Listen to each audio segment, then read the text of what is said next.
എന്റെ വിവാഹം മുടങ്ങി. എല്ലാവരും എന്നെ വെറുത്തു, പരിഹസിച്ചു. എന്റെ ജീവിതം, ഭാവി എല്ലാം നശിച്ചു. എനിക്ക് വേണമെങ്കിൽ എല്ലാ നിമിഷങ്ങൾ കൊണ്ട് അവസാനിപ്പിക്കാമായിരുന്നു. പോലീസിൽ കംപ്ലൈന്റ് കൊടുക്കാമായിരുന്നു. അല്ലെങ്കിൽ എന്റെ വയറ്റിൽ വളരുന്ന കുഞ്ഞിനെ നശിപ്പിച്ചിട്ട് ഒന്നും സംഭവിക്കാത്തതുപോലെ ഏതെങ്കിലും ചെറുപ്പക്കാരന്റെ ഭാര്യയെ ജീവിക്കാമായിരുന്നു. പക്ഷേ എനിക്ക് ആവശ്യം എന്റെ വയറ്റിൽ വളരുന്ന കുഞ്ഞിന്റെ അച്ഛനെയാണ്. മോളെ, നീ എന്തൊക്കെ പറഞ്ഞാലും അവനോടൊത്തുള്ള ജീവിതം വേണ്ട മോളെ. ഒരിക്കലും അത് ശാശ്വതമാവില്ല. ചെറുപ്പം കൊണ്ട് തോന്നുന്ന വാശിയാ ഇതൊക്കെ. കഴിഞ്ഞതെല്ലാം നീ മറക്കണം. ചേച്ചിക്ക് എങ്ങനെ ഇത് പറയാൻ കഴിയുന്നു?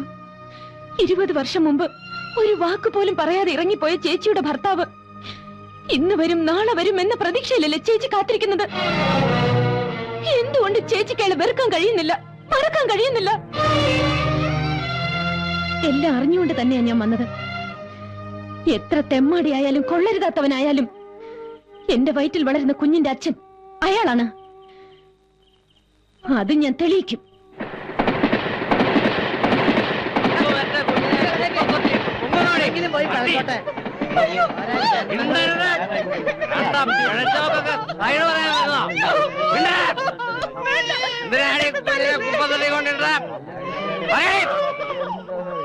സത്യം പറഞ്ഞോണം, എന്തിനാണ് ഈ കുഞ്ഞിനെ കുപ്പത്തടി കൊണ്ടിട്ട്? ഒരു നിവൃത്തിയില്ലാത്തോണ്ടാ. കണ്ടടത്തൊക്കെ മേഞ്ഞു നടത്തപ്പോ വയറ്റിലുണ്ടാവും ഓർത്തില്ലേ നീ? വളർത്താൻ നിവൃത്തിയില്ലെന്ന്. എടീ, നിന്റെയൊക്കെ വയറ് കുറുക്കാതിരിക്കാൻ വേണ്ടിയാ സർക്കാർ ചീപ്പ് റേറ്റിൽ ഓരോ സാധനങ്ങളും മാർക്കറ്റിൽ ഇറങ്ങിയിരിക്കുന്നത്. അതറിയില്ലേ നിനക്ക്? ഒരു പെണ്ണിനോട് പറയാൻ കൊള്ളാവുന്ന വർത്താനാണ് നീ പറയുന്നത്. ദണ്ണം കൊണ്ട് പറയുന്ന ആസനിക്ക. തന്തയും തള്ളയും ആരെന്നറിയാതെ തെരുവിന്റെ സന്തതിയായി വളർന്നതിന്റെ വേദന നിങ്ങൾക്കാർക്കും മനസ്സിലാവില്ല. വിശന്ന് കരഞ്ഞപ്പോഴൊക്കെ ഒരു പറ്റ് കഞ്ഞിയോ ഒരിറ്റ് സ്നേഹം തരാനോ എനിക്കാരും ഉണ്ടായില്ല. തെരുവ് തണ്ടി, തന്തയില്ലാത്തവൻ എന്നൊക്കെ പറഞ്ഞ് ഒരു പട്ടിയെ പോലെ എന്നെ ആട്ടി ഓടിക്കുകയായിരുന്നു. ഒരമ്മയുടെ ചൂട് തട്ടി വളരാണ്ട ഈ കുഞ്ഞിനെ ഈ കുപ്പത്തൊട്ടിലിടാൻ നിനക്ക് എങ്ങനെ മനസ്സ് വന്നേ? പുല്ലേ കൊണ്ടുപോടി. ഇനി വേറെ എവിടെങ്കിലും കൊണ്ടുപോയി കുഞ്ഞിനെ കളഞ്ഞെന്ന് ഞാൻ അറിഞ്ഞാൽ കൊന്നുകളയുന്ന ഞാൻ. പെണ്ണെന്ന് പറഞ്ഞാ പിഴയാണടി, ഒറ്റ എണ്ണമില്ല നല്ലത്. നിൽക്ക്, പോകാൻ വരട്ടെ. ഒരു പെണ്ണ് ചീത്തയാണെന്ന് കരുതി എല്ലാ പെണ്ണുങ്ങളും അങ്ങനെയാന്ന് പറയരുത്. ഓ, ഒരു ശീലാവതി വന്നിരിക്കുന്നു. നീ ആരാടി ഇതിടപെടാൻ? വന്ന അന്ന് മുതൽ നീ എനിക്ക് തിളക്കാൻ തുടങ്ങിയതാ പിഴച്ച വർഗം. അനാവശ്യം പറഞ്ഞാലുണ്ടല്ലോ. നീ എന്ത് ചെയ്യടി പുല്ലേ? ഒരു ചാരിത്രവതി വന്നിരിക്കുന്നു. എന്താ സംശയം? നിന്റെ ചാരിത്രം എന്താന്ന് എനിക്കറിയാം. അതെന്നെ കൊണ്ടിവിടെ പറയിപ്പിക്കരുത്. എന്ത് പറയാൻ? നിന്നെ ഞാൻ അനുഭവിച്ചിട്ടുള്ള ലേഡി. ഈ പറഞ്ഞത് ഒരു പ്രാവശ്യം കൂടി പറയാമോ? ഒന്നല്ല 100 വട്ടം പറയാം. നീ എന്റെ കൂടെ കിടന്നിട്ടുള്ളവളാണ്. എന്താ നിന്റെ നാവ് ഇറങ്ങിപ്പോയോ? മതി, അത് കേട്ടാ മാത്രം മതി എനിക്ക്. ആ നാവിൽ നിന്ന് തന്നെ ഇത് കേൾക്കാൻ വേണ്ടിയാ ഞാൻ ഇത്ര നാളും കാത്തിരുന്നത്.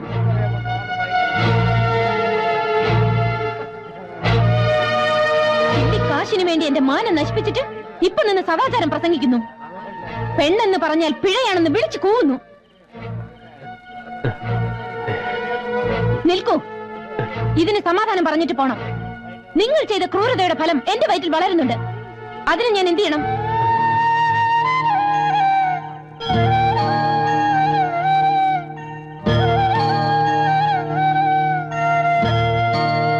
നിങ്ങളുടെ അമ്മയും ഈ സ്ത്രീയും ചെയ്തതുപോലെ പ്രസവിച്ചുടനെ ഞാനും കുഞ്ഞിനെ ഏതെങ്കിലും കുപ്പത്തൊട്ടിയിൽ വലിച്ചെറിയണോ? ആ കുഞ്ഞ് നിങ്ങളെ പോലെ തന്തയില്ലാത്തവനായി വളരണോ?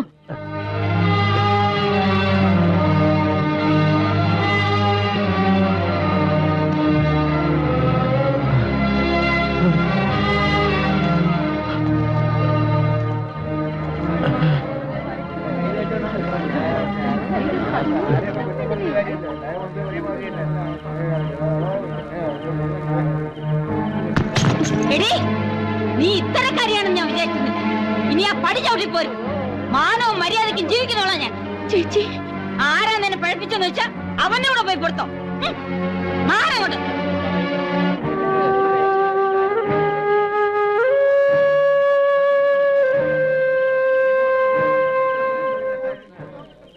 അച്ചുട്ടേ, ഞാൻ ഈ കേട്ടതൊക്കെ നേരാ.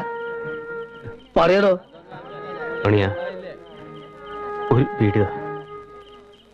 ഓളെ കണ്ണീര് വീണാൽ എന്നോട് പഠിച്ചോൻ പോലും പൊറുക്കൂല. ഇയോളെ വിളിച്ച് കുടിക്കേറ്റ്.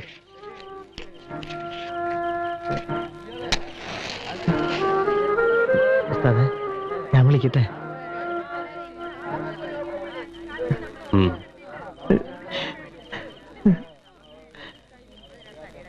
എന്താ എല്ലാരും നോക്കി നിൽക്കണേ?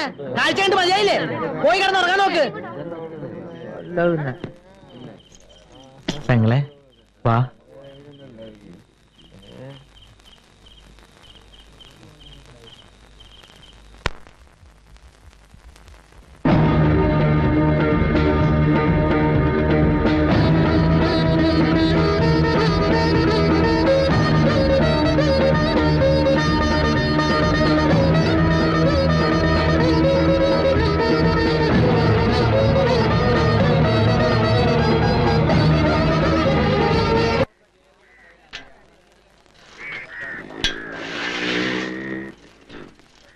ഉസ്താദേ, ഉസ്താദേ, ഉസ്താദേ, ഉസ്താദേ.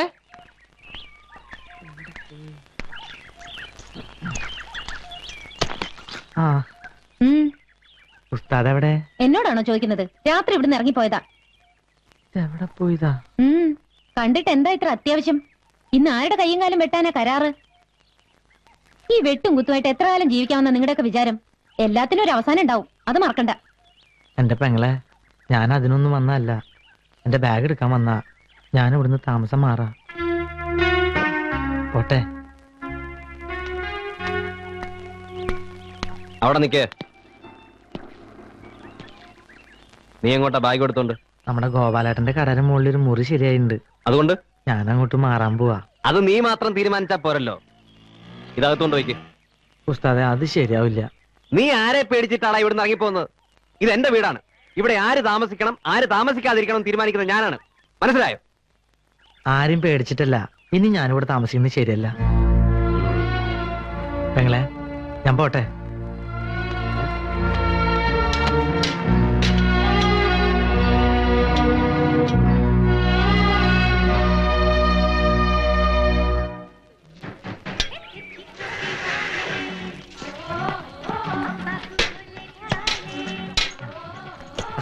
ഒരു സ്ട്രോങ് ചായ. ഈ അങ്ങോട്ട് ഒരു ബാഗൊക്കെ ആയിട്ട്. ഞാൻ നമ്മുടെ ഗോപാലേട്ടന്റെ പീടിയുടെ മുകളിലേക്ക് താമസം മാറ്റാൻ പോവാ. അതേതായാലും നന്നായി. ആയിഷോ, ഒരു ചായ കണ്ടെടുത്തോ. ഒരു പെണ്ണ് വന്ന് കേറിയപ്പോ അച്ചൂട്ടി നിന്നെ പുറത്താക്കിയില്ലേ? പുറത്താക്കിയതല്ല, അവിടെ അത്രയ്ക്ക് സൗകര്യമല്ലേ ഉള്ളൂ. സുഖവും ദുഃഖവും ഒരുപോലെ അനുഭവിക്കുന്നവരാണ് ആത്മാർത്ഥ സുഹൃത്തുക്കൾ. മണിയൻ ആഗ്രഹമില്ലാഞ്ഞിട്ടാണോ അച്ചൂട്ടി സമ്മതിക്കണ്ടേ? അല്ല മണിയാ, തെണ്ടിത്തരം ചമ്മാടിത്തരം കാണിക്കുമെങ്കിൽ സ്വന്തം അമ്മേനെ തിരിച്ചറിയാനുള്ള കഴിവിരിക്കണ്ടോ? നിന്നെ പോലുള്ള തെണ്ടികളെ കൈകാര്യം ചെയ്ത് ഉസ്താദ് വേണമെന്നില്ല. ഞാൻ ഒറ്റയ്ക്ക് മതി.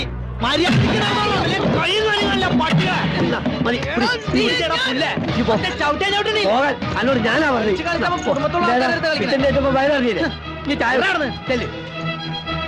ഒന്ന് കളയാൻ എല്ലാത്തിനും ഞാൻ.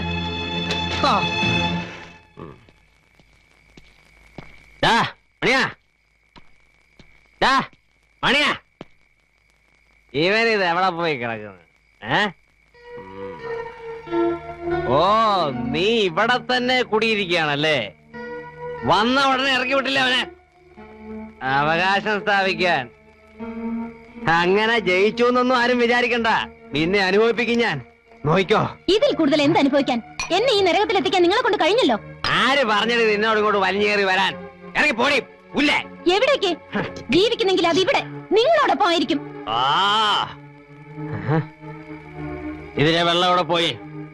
ചോദിച്ചത് കേട്ടില്ലേ? ഞാൻ കുടിച്ചു. കുടിക്കേ? എന്താ, എനിക്ക് വെള്ളം കുടിക്കാൻ പാടില്ലേ? ഒരു പട്ടിയെ കൊണ്ടുവന്ന് കെട്ടിയിട്ടാ പോലും അതിനെന്തെങ്കിലും കൊടുക്കണം എന്നുള്ള വിചാരം ആർക്കുണ്ടാവും?